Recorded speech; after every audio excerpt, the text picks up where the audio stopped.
What's up, everybody? I am Jayme Bedingfield. This is my podcast, Too Many Words, a community for writers, readers, and other creators.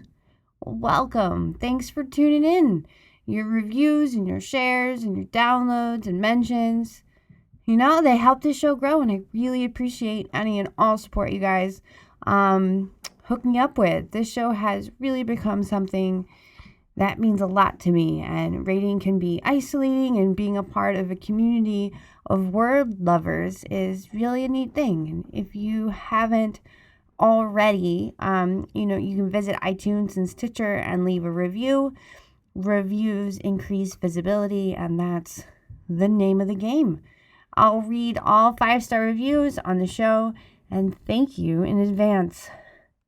I've got a great conversation for you today. New York Times and USA Today bestselling author Monica Murphy and I get into her recent release, Pretty Dead Girls, and writing, and lots of other good stuff.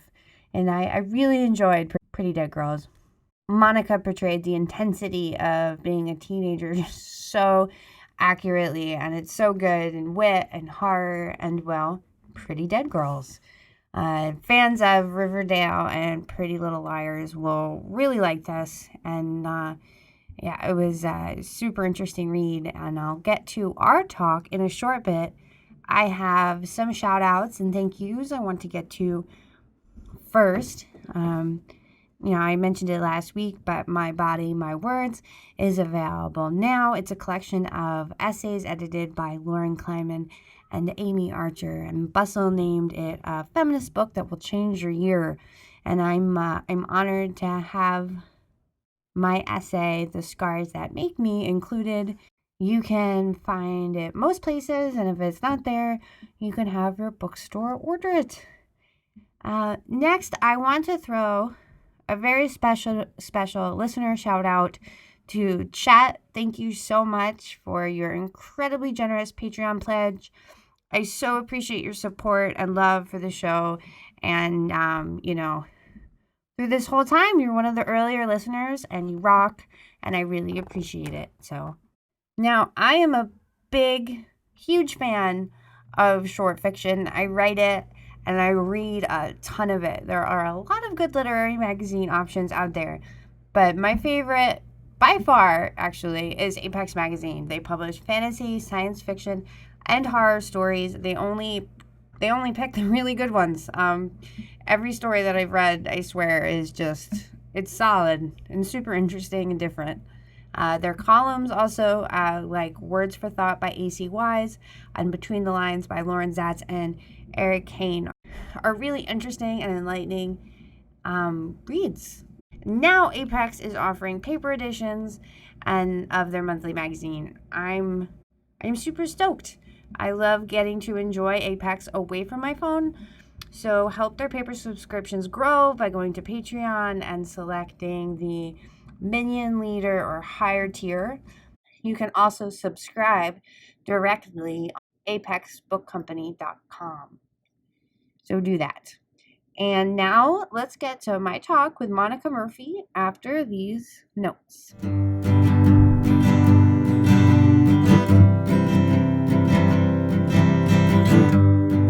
Monica, how's it going? It's going good. How are you? I'm doing all right. I'm trying to shift gears. I took a week off, and I haven't taken a full week off in a really long time because I'm bad at taking time off from work. And even though my mind was still doing some work, I wasn't physically doing it this week. So I'm slowly coming into it. I totally get what you're saying. How does the hats switching from like the mom hat to the writer hat? Sometimes there's like a hat in the middle that's just kind of confused. I do both too, and sometimes I wear both of them at the same time. So I guess that can get a little confusing, huh? Yeah, I don't know. I don't feel like I always wear both hats well at the same time. One's knocking one off my head. I'm really going with this hat imagery. So I loved Pretty Dead Girls so much. Well, thank you. I appreciate that. it was one of those books that like I needed to find out what happens next. So I didn't get a lot done while I was reading it. Well, that's whenever someone tells me that, I always kind of say, sorry, not sorry. Like I feel kind of bad, but then again, I'm like, yay, I totally distracted you from the real world. So that's a good thing. Yeah, no, you did it. You succeeded. Awesome. I appreciate that. I don't write mysteries, but I love to read them. And it seems like such a hard thing to do because you don't want to give away too much. You don't want to give away too little, but you also want to keep the reader engaged. It seems like it's a tricky balance. It is a tricky balance. And I'll be honest, this was the first time that I've ever written a thriller mystery. I've written books before that had tension in them, but this was when I say tension, I don't mean like sexual tension or chemistry or physical attraction, but like I have written a couple of books where there was other tension involved in it. And so this is the first time that I've ever actually written a thriller, mystery, suspense type book. And I was terrified I would get that wrong because I am not a big plotter. Interesting. I don't like to plot. It takes all the fun out of it. Like I had to have an outline for the publisher, of course, and a synopsis. But anybody who's worked with me for a length of time knows that I rarely stick fully to the synopsis, and things always change as I write the book. So interesting. So do you have an idea on how it's going to end, or do you just you have characters in mind and you just go? Well, I knew the general setup. I knew the main characters for this one. I didn't know when I sold it even who exactly I was going to have be the killer. Oh wow.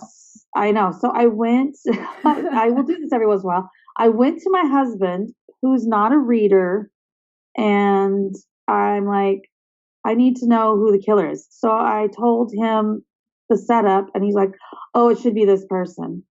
I'm like, okay. This idea. Props to my husband. Yeah. Well, sometimes, making decisions sometimes, it's like, because the possibilities are endless, really. And there's all these different ways. I recently, in this phase of the project that I'm working on, I had this fork in the road, and I could have gone either way, and I was really just standing at that fork trying to figure out where to go. Right. A lot of the time, it's better to take the fork. That's the worst option, I swear. Yep. Yeah. Just because it gives you more conflict, it gives you more problems. Even though, like, in my early years of writing, I didn't want to do that. I did. My theory was always like, I love these characters. I don't want to torture them. And now I'm like, oh, who cares? Let's torture them. They'll be fine in the end. So. Oh, totally. So of course, with Pretty Dead Girls, though, there were some people that were not fine in the end. So, oops. Yeah.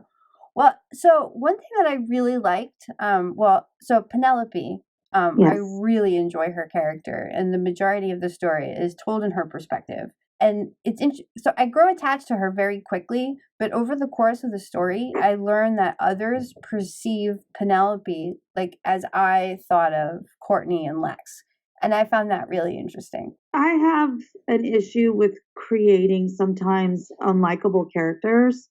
And in the original version of Pretty Dead Girls, my editor was worried that Penelope was too hard and unlikable. So I had to soften her up a bit. I'm drawn to unlikable characters. So am I. I really am. I'll admit that, and I don't want to give away too much, but I watched Black Panther on Friday or Thursday. Yeah, last Thursday, and I was rooting more for the villain. So I am just drawn to those type of characters because I feel like that they have more to say, and usually their backstory is a lot more interesting. What you said before, like choosing the worst thing, yes. for your character. Villains, they're a pool of that because there's so many complications, and they bring in so many conflicts that they're just, for me, I'm with you. They're easier for me to write. The villain, the anti-hero, I can actually, my one book was filled with too many antagonists. I needed to pull some light in there. Right. No, I get it. And so that's why I think it was the right choice to soften Penelope up, because then that would be the problem. There'd be, you don't want to root for anybody. Go ahead and let them all die because they're terrible, right? Like, Yeah, but Penelope's telling the story, so I'm getting attached to her, and I'm inside of her mind, and I'm rooting for her. But then right. when I see that other people see her as I'm like, I'm sneering at Courtney and Lex, and I'm like, ugh. And I see that, I just really enjoyed how you showed that, like, because then the other characters are looking at Penelope, how I'm looking at Courtney and Lex, and I really enjoyed that a lot. Okay, well, thanks. Yeah, because she realizes that maybe she doesn't want to be perceived as such a mean girl, but she needed to also be tough and smart to try to figure this all out, because she knows that she's a target. So she can't trust anybody. Yeah, that's why I did her the way I did. Yeah, Anyway, well, I liked it a lot. thank you. And I also really enjoy Cass quite a bit. Oh well, thanks. Yeah, Was he I fun? Was he fun to write? he was a lot of fun to write, and his backstory was fun to create, because he's a bit of a mess, but he's trying to, clean up his mess. He's more of a part of his mess is just his circumstance, his family. You don't choose your family, but doesn't have the best mom. He has a good grandma. She was fun to create too. The weird grandma, and I don't know. I stole the name from a kid at my daughter's high school who graduated last year, and I asked, his name was Cass, and I'm like, where did they come up with that name? And everyone's like, he's just Cass, and I'm like, that's the best name ever. So that's how that came about. I always seem to get stuck on names first, and then I create characters. But yeah, he was a lot of fun to write. I wanted, he's the guy that you are unsure of, Mm-hmm. a little bit of mystery, and then he's always constantly revealing something else, and it's like, what? So But yeah, also he's like fun. wrapped up in this fun package that you're like, oh, this is interesting. Right. And I don't know, he just, again, like I said, Penelope can't trust anybody, and he's one of them that she feels like she can't trust. I guess the only one she really feels like she can trust is Danny, Yeah. out of anybody in the book. Who is also, I mean, all your characters are very complicated and deep and distinct. They stand on their own. None of them, they have, especially the Larks. There's some similarities there, as there would be, but like each Sure. individual character is just. I really enjoyed all of them, even the ones that I didn't like because I wasn't supposed to. Right. Well, yeah. Well, thank you. I'm glad you enjoyed them. They were a fun cast of characters to create. That's the one great thing about unlikable characters, is you can have them say everything that you would never say. I don't want to be rude and say rude things to people, but when you create unlikable characters, they don't care. So they'll say whatever. Well, and Courtney, I definitely knew a few Courtneys. I that, ugh, Haven't we all? yeah.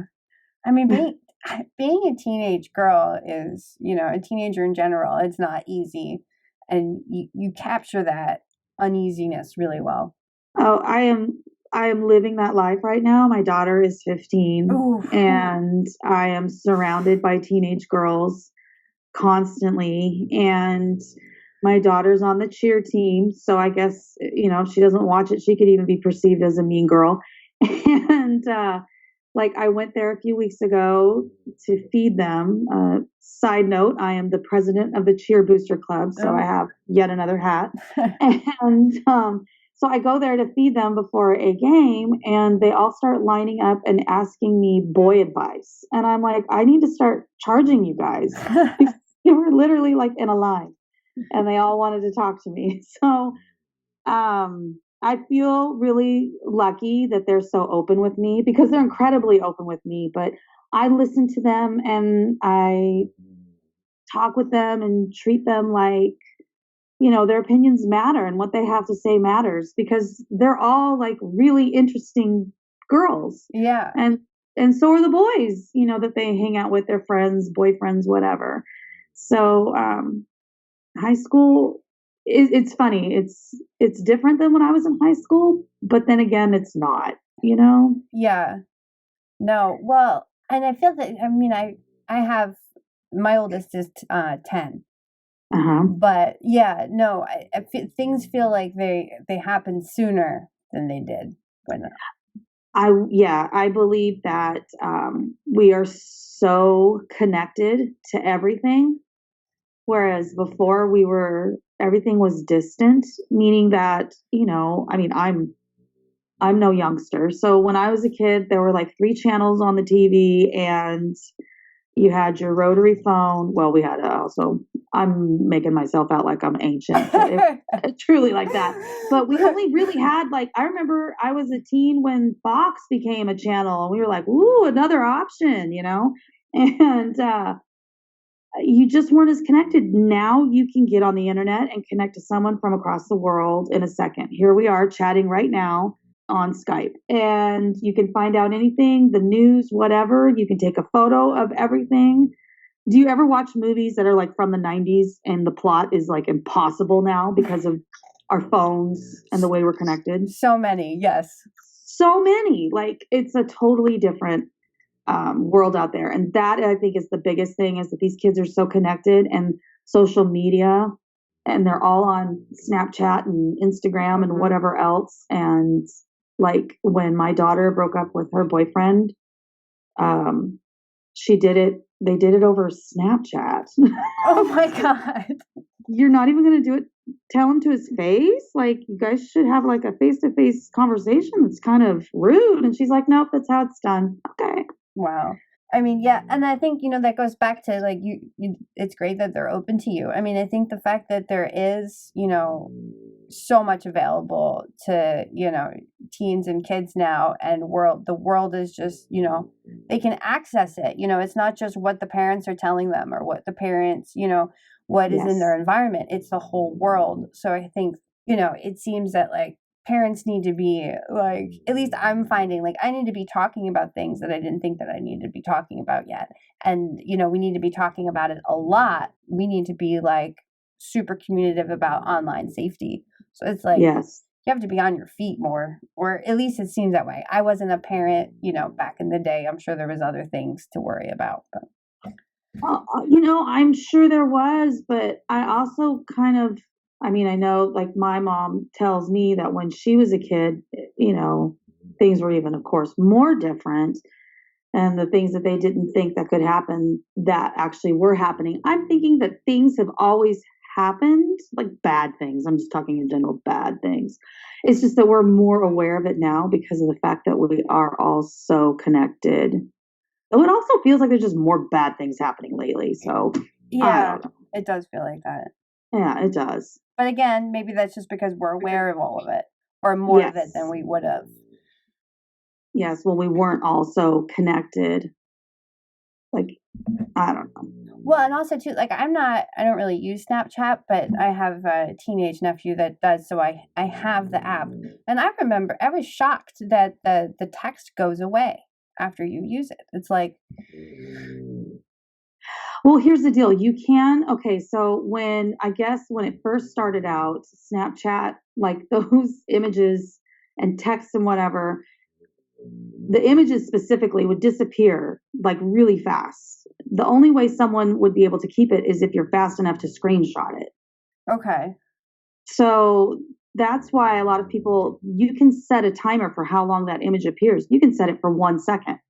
Oh, So wow. that people who are sending images that only last for 1 to 3 seconds are probably sending images that they shouldn't be sending. Yeah. So they can't screenshot it.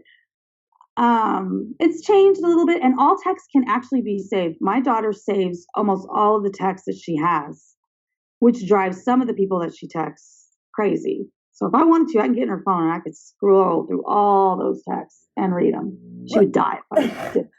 Well, I mean, there is something to having that text there. Like, I'm right on the cusp there. I was born in 87. So, like, when AOL became a thing for kids to do after school, I was in, like, 8th grade.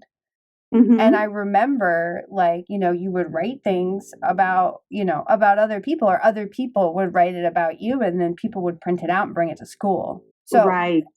the fact that Snapchat disappears, just, like, it made me think of that. Oh, well, yeah, because then you could say something or send something. I think more than anything, it's the send something, meaning the images that you can send and then they're gone. Yeah. Because a lot of time these images can come back to haunt these kids.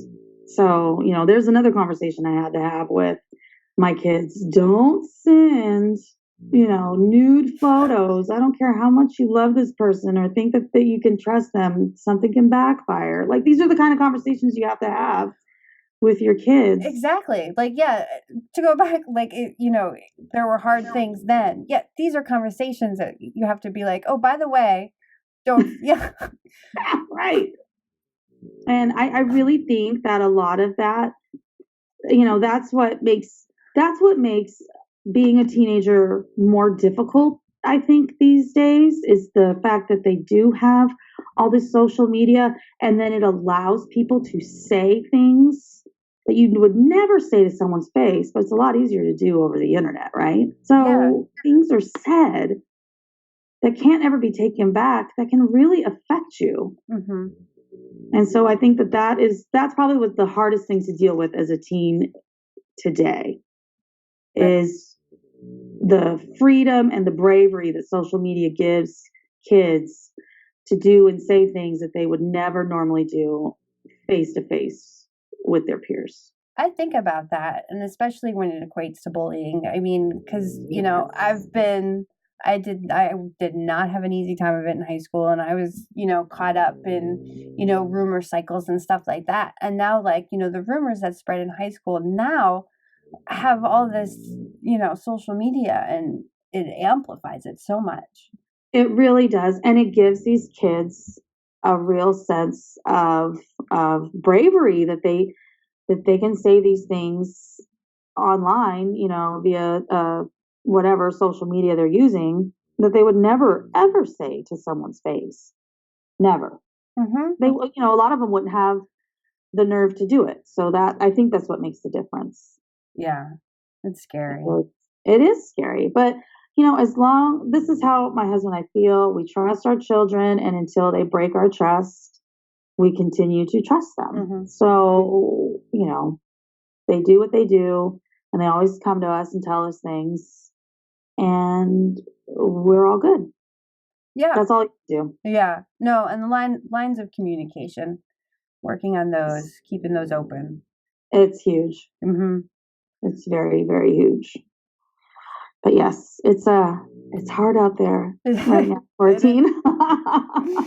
No, it is. It is. Well, and even like as like me as my adult self, and like couple that with like, I deal with anxiety issues in my fiction brain. So like I go out in public and I can think of like a million. It's stressful for me, and I send my kids out in the world, and I'm just like, ah. Oh yeah, no, I know what you mean. I know what you mean. I mean, I had a whole theory. Well, I had other things that came into play, but I went to Santa Cruz, and they have a beach boardwalk there with like rides and stuff. And that totally inspired being there. I was like, oh, I wonder what would happen if like my daughter was kidnapped from here. What would I do? And then that inspired a book that I had come out a couple of years ago. So, see, just those random things, those random thoughts. I know. Put an idea in your head. So, yeah. Yep. And then they gather mud and other debris until there's something that needs to be written. Totally. And it doesn't help. Like, I'm always fascinated. I watch a lot of the ID Discovery Channel and criminal stuff. And I mean, this is why it's just the natural progression to write something with a thriller mystery, involved, just because I watch that stuff all the time. I used to read true crime novels when I was younger. I love that kind of stuff. And I think a lot of it is I'm fascinated with the motive. Like, why do they do what they do? Yeah, totally. So is there like an idea or a moment that you can point to that led to Pretty Dead Girls? There were many things. A couple of years ago, I saw a book deal. I don't remember what the book was called, but in the description, it said that it was going to focus on America's fascination with pretty dead girls. And I'm like, that would be a great title. So then I wrote it down in one of my little notebooks and saved it. And that was probably like back in 15 or probably back in 15, Wow. maybe even 14, 2014. Yeah. So then I watched the first season of Scream Queens, Okay. and that show was so funny and terrible all at once. Like they said the worst things and they did the worst things. And it was based at college. And I knew that I could never push it as far as they pushed it because they pushed the envelope. Those characters were so mean. Some of those girls were so awful, but funny. Like Yeah. it was funny, dark and funny. And but the second season, I watched like the first couple episodes. It was terrible. I could only stick with it for the first season too. Yeah, the second season was bad, and so that inspired me. And also, there was a TV movie made in the '90s that was originally called "Death of a Cheerleader." I totally know that one. Oh yeah, with Tori Spelling in it. Yes. And that's all based on a true story. Really? I Yes, don't think that I is realized based that. on a true story of a girl who killed another girl. They were part of a group like the Larks, but they were called something else. And yeah, she killed her.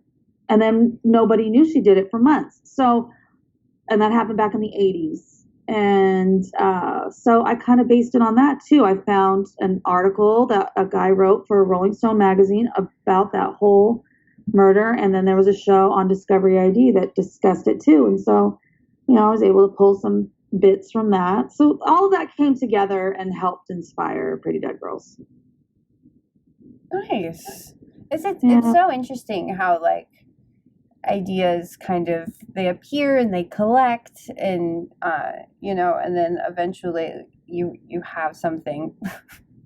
It's Yeah. And this one was really like, there's other books I've written and people are like, what inspired you? And I'm like, I don't know. Like, I honestly just, I don't know. There was a definite process. And like you said, like a collection and gathering of many different things that came together to create this. So, yes. well, and it's interesting because the girls in Pretty Dead Girls are they're wealthy and popular and beautiful, and there's definitely something, there is a fascination with exploring the darker side of glamorous lives. Absolutely. And I always feel like, okay, so I knew somebody, I worked with her a long time ago. I knew this girl, and it seemed like her life was so perfect. And her parents, they owned this store and they lived in this fabulous house, and her sisters were married to these great guys, and everything was like really like looked amazing, but they were kind of a hot mess. Like when I became close friends with her, like I realized, oh, this is totally not what it looks like on the outside. And so I think that happens a lot, that we get caught up in, us as a collective people get caught up in people who seem to live glamorous lives and everything looks perfect and beautiful. And a lot of the time it's not. Now, a lot of the time there's nothing major going on, but I'm always fascinated with that idea of, yeah, it looks so awesome on the outside, but inside it's like a true hot mess. Yeah. Well, in general, I mean, it's everyone's got their story and their deal going on, and there's Yes. some people, like I know for a fact, like when I've had a long day, writing is not going well, my house is a mess, and I go to the school to pick my kids up. I know that I look messy. I know that I look tired and possibly like I've had too much coffee, but there's people that you can't tell from the outside, and it appears that that must mean everything on the inside is also good. Exactly. And a lot of the time, we're all suffering from the same problems, or, the person that you think might look put together, she might think that she looks terrible because usually she's even more put together. It's just, everybody's got problems. Nobody is perfect. Some people seem to have more problems than others, but sometimes that's also because of the choices that they make too. So That is Yeah. true. Yes. But it is fun to take a collective group of girls who you think are all perfect and living their best life, and really they're just a big old mess on the inside. Well, and also too, I mean, as far as like, trying to, as a writer, trying to optimize conflict, you have a group of girls that are super competitive. Well, you have a group that is just ripe with conflict and story. Oh, absolutely. As far as like, so exploring all the different characters' backstory and figuring out how they are all with each other, that must have been fun with this group, because there seems like your characters, they just have a lot to work with. Yeah, it was fun. It's one of those things like I said, I don't plot majorly. I've tried everything over the years because I've been writing for like 13 years, seriously, for publication. And I feel like I've tried, like, when you make the character, you do those worksheets and you fill out all the details about them. I've tried doing that kind of stuff. And for me, that takes out all the fun. I don't like doing that. So I like to just have kind of a general idea of who they are, where they come from, what they look like, and then I let them. Well, this sounds ridiculous. I make myself sound like I'm crazy. I let them reveal themselves to me as I continue to write the book. So, a lot of the time, I like to tell readers and people who ask, if you're surprised by something that happens in the book, then I can almost guarantee I was surprised too when I wrote it. Like, things will come to me as I'm writing. I'm like, oh, I should do this. And then boom, I do it and I'm like, oh, I did that. Like I'm totally shocked. So Well, I did you yeah. find it challenging, or like, do you now, or when you first started out, was it hmm hard to let yourself, like, trust yourself to follow the characters? Well, yeah, I think that when you're early years in the writing process, everybody's different. Everybody comes to it in a different way. And there are so many great writing books out there. And I, in the beginning, read them all. I would try to apply what they do to my writing process. And I always felt like it really bogged me down. It literally took all the fun out of it. And so that's once I realized, and I'm not bashing anybody's process. Everybody has their own process. And I'm not bashing any of those books. There's some great books out there. But they just didn't, those how to write books just didn't. I would pick up things from them, but I just couldn't do all that plotting stuff. It really just sucked all the fun out of it. So I think that's when I realized, you know what, you should just trust your process and just write. Yeah.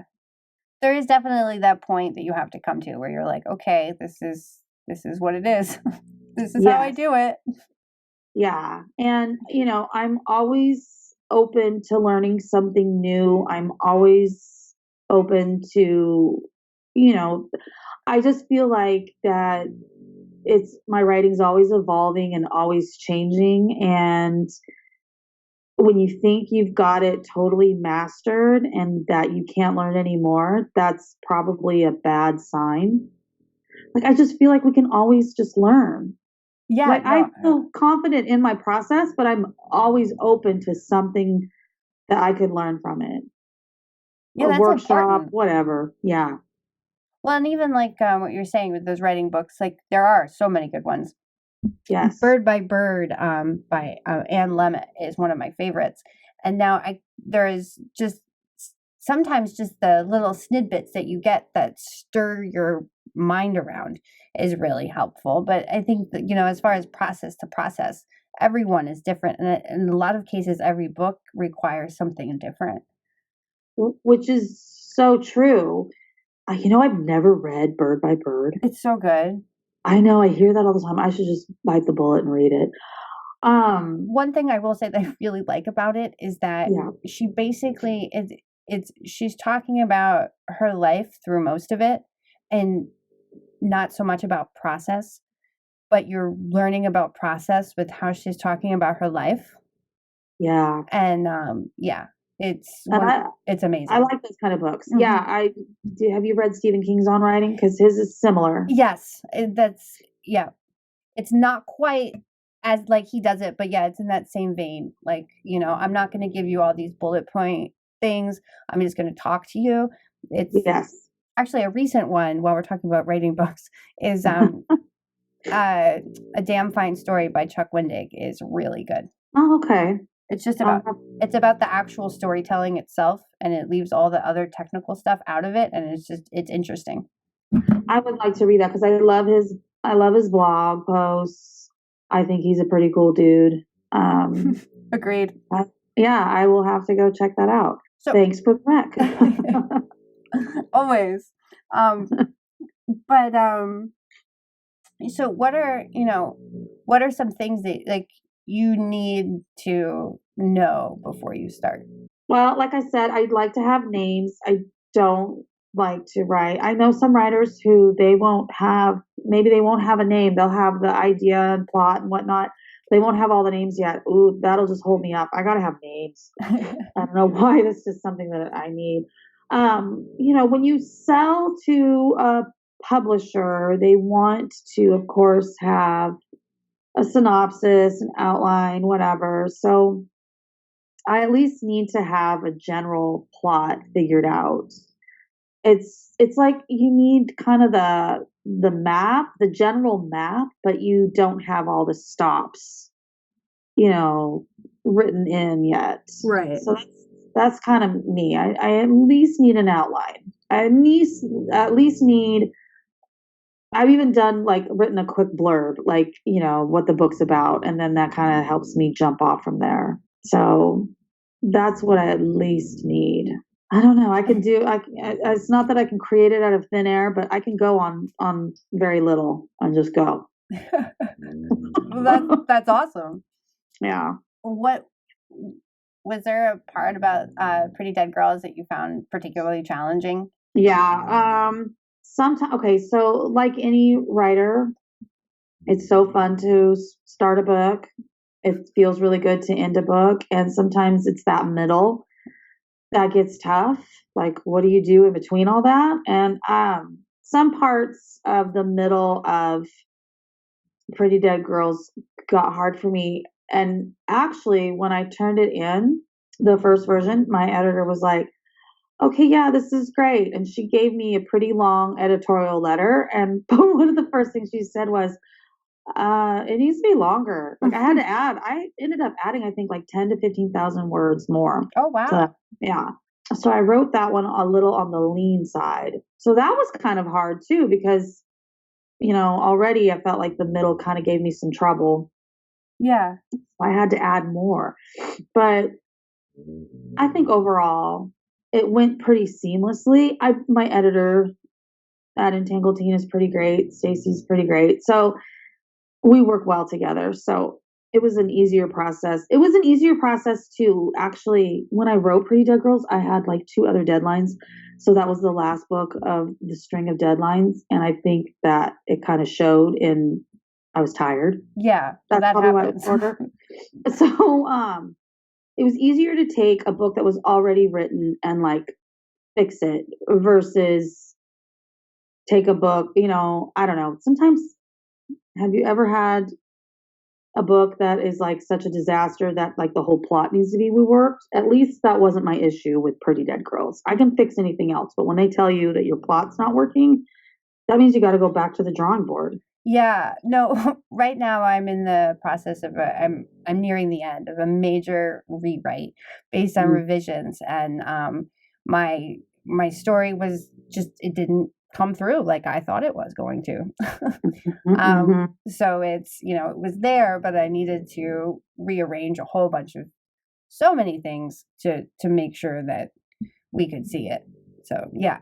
And that's tough. Like I've only ever had that happen once with a contracted book where I turned it in and then my editor comes back and the suggestions were such that I'm like, you want me to rewrite this, don't you? And she's like, yeah. And so that was tough. Yeah, it is. That was really hard. It's going well now, but it's been challenging. Well, good. Yeah, being a writer can be a lot of fun, but sometimes it can be a lot of work. So it can. Well, yeah. and I mean, I don't know. My process, I feel like part of my process is I need to get all angsty and half miserable in order to like get into a place. Like that's part of my process. Like I get all grumpy and, listen to dramatic music and then get down to business. Yeah, it depending on the book. Like, okay, so I'm a person also who doesn't like really long deadlines. Like when they tell me, let's say it's right now, it's almost March. So let's say, oh, the book's not due till August. Well, guess what? I'm going to take July and I'm going to write it. So long deadlines don't work for me because I feel like when you just kind of dabble on something, this is at least for me. And when I dabble on something and I write a few words here, a few words there, I feel a little more distant from the book. I tend to throw myself wholeheartedly into it, so I'd rather binge write it in a month. Yes, no, I'm with you on that one. There's a certain level of pressure and doing it under a certain amount of, under time. You're forced to just be immersed in that world. So there's no like, well, what was that place? What did that thing look like? No, because it's all you've been thinking about. Exactly. It's like you're living and breathing it. And so therefore you can allow yourself to be consumed by it. And it comes, I don't know, it seems to come more naturally to me when I am completely consumed by it. So same here. That's another one of my many processes. Well, Monica, can you tell everybody where they can find you? Oh, yes. My website is monicamurphyauthor.com. I'm all on social media, Instagram, Monica Murphy Author, Facebook, Monica Murphy Author. Twitter is Ms. Monica Murphy, but I think if you just search Monica Murphy, you can find me. Yeah, I'm everywhere. Awesome. Probably most active on Instagram. Okay. And Facebook. Yeah. Yeah, Instagram is. I love Instagram. Me too. It's pretty. Exactly. Well, Monica, thank you so much for taking the time and coming on the show. It was a lot of fun. Oh, well, thank you so much for having me. Yes, it was a lot of fun to talk writing and books with you. Awesome. I'm glad to hear it. That wraps it up for now. Thanks for sharing your time. Be sure to join the conversation on Twitter at Me Bedingfield and Too Many Words Pod. Same names on Facebook. For more about me, the show, and my words, go to tmwpod.com and also hop over to patreon.com/too many words and join the community. I'll talk to you next week with Cole Gibson. Good luck with projects, happy reading, and be kind. Until next time, over and out.